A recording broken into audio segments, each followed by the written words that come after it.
Should it be playing now, or? Yeah, what do you Should want? be. Yeah, I don't know why it's Try reloading it, maybe. starting. There we go. Have a good one. So it's up. It's probably delayed, but it's up. Yeah, I see your little cursor wiggling around. Okay, I'm going to drop out of this channel so you don't hear me talking on here and the video, and then I'll go through and explain my weak auras, so you'll hear it just on stream, and I'll come back in here when it's done. Sound good? Okay.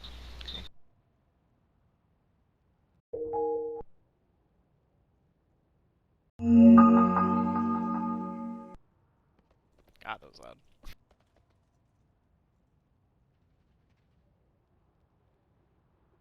Okay, so these are all of my weak auras. When I bring this up, all of them are active at once. The one over here is my shield block. This is the time remaining on it. The one over here is my shield barrier. So this is the amount that it's absorbing, and this is the time left on it. So obviously if time ticks all the way down, it goes away, or if all of it gets used, it goes away.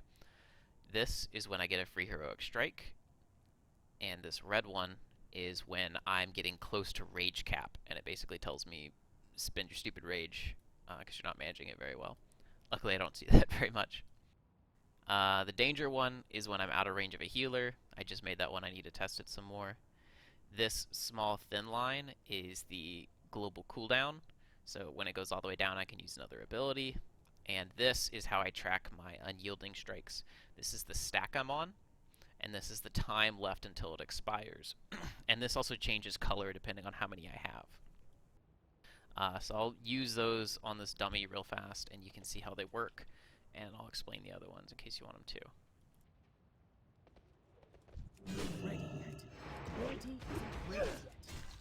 So stacking it up to 2, 3 it changes to yellow, 4 it stays yellow, 5 it's orange, then when it goes to 6 it's red, and it doesn't go back down because of course, you know, I just need to use all the heroic strikes.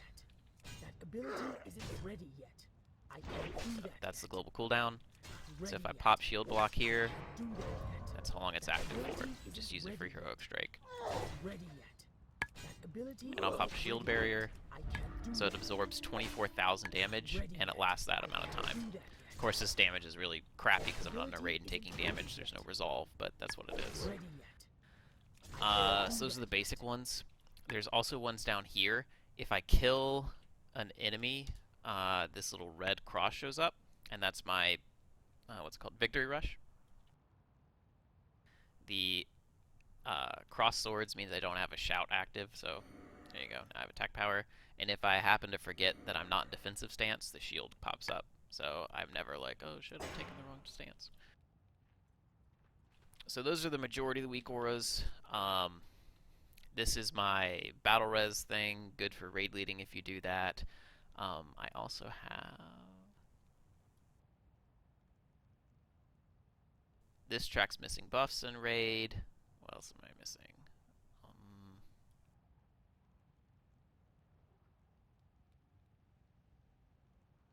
Yeah, battle res, and then here's the high mall tanking stuff.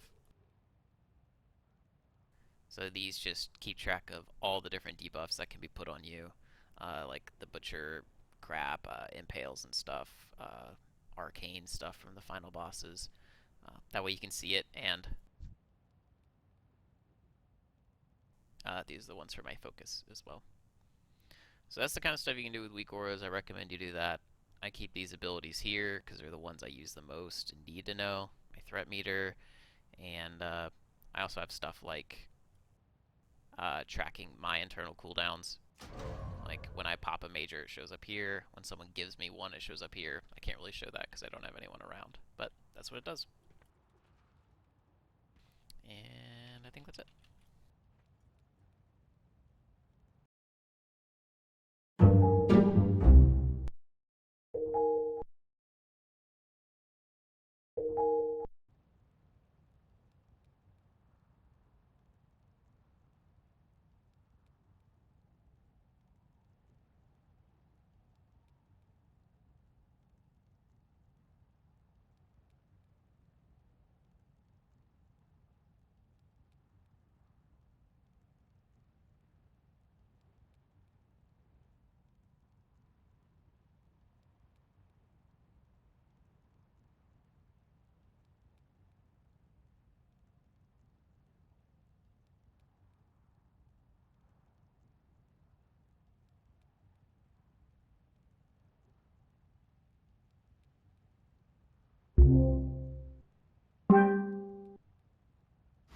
Alright.